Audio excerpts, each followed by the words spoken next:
you only have $30,000 in your account, then buying an apartment unit or townhouse might be the way to go for your first home.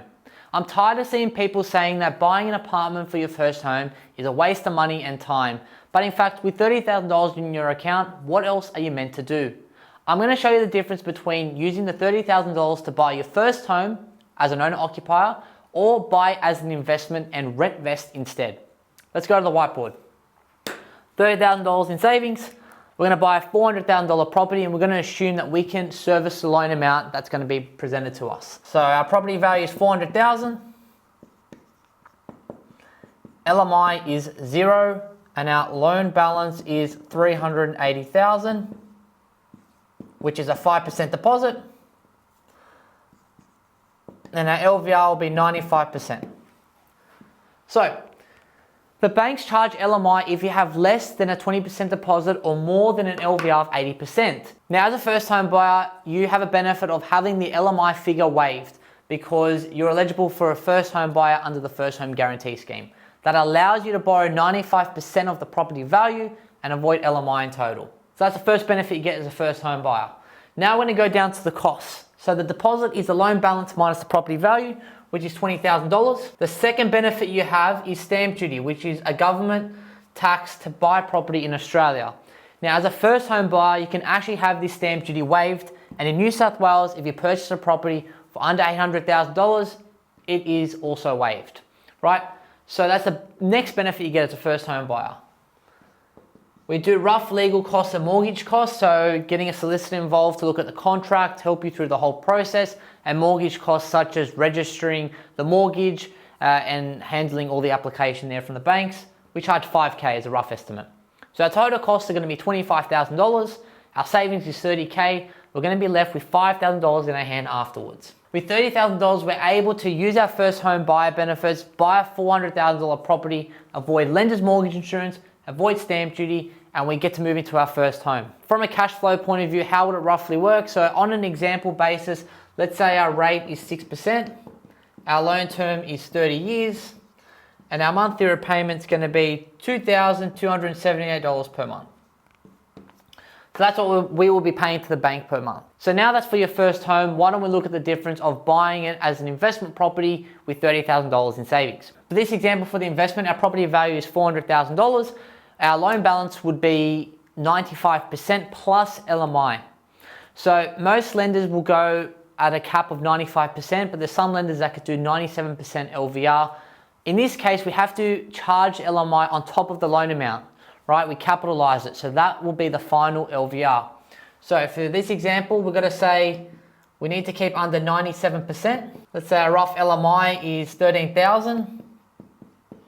So our total loan balance is going to be 370, which is what we initially borrowed, plus the LMI, which is 383. And this is going to be an LVR of 95.75%. Right? So under the 97% threshold. Now let's work out our costs. So deposit is 370 minus 400, which is $30,000. Stamp duty, so we have to pay stamp duty as an investment for our first purchase. Stamp duty waivers only apply to first home buyers. So for this example, at $400,000 in New South Wales, the stamp duty is roughly $13,000. We charge the same amount for legal mortgage costs of $5,000. So therefore, our total cost is going to be $48,000. Now, how much do we have in savings? $30,000. So how much are we out of pocket?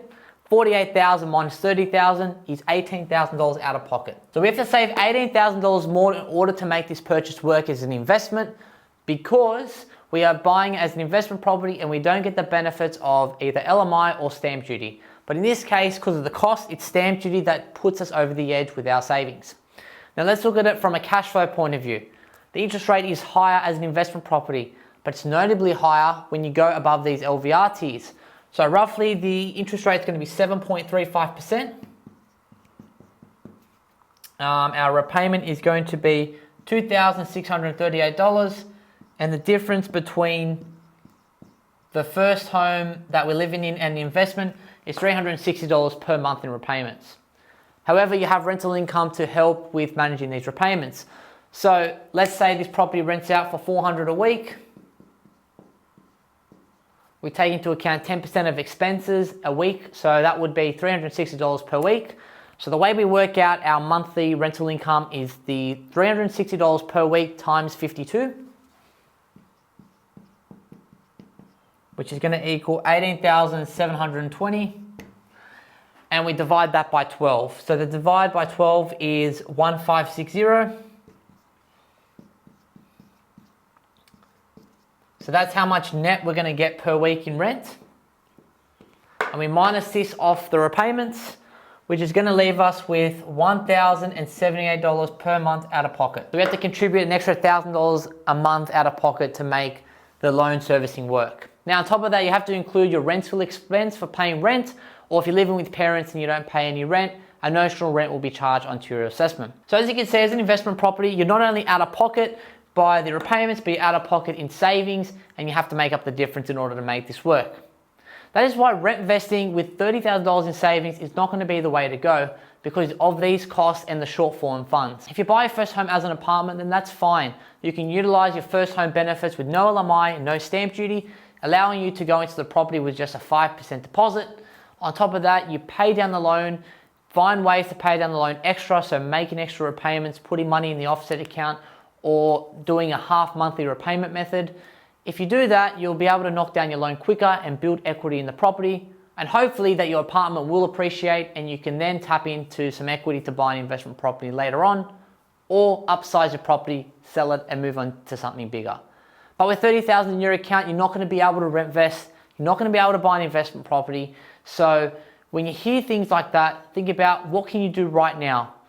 And if you want to save up for an investment property, be prepared to save another $18,000 to make a $400K purchase work, or you can go into your first home and pay no LMI and no stamp duty, if you're eligible. I have to throw that in there for the disclaimer.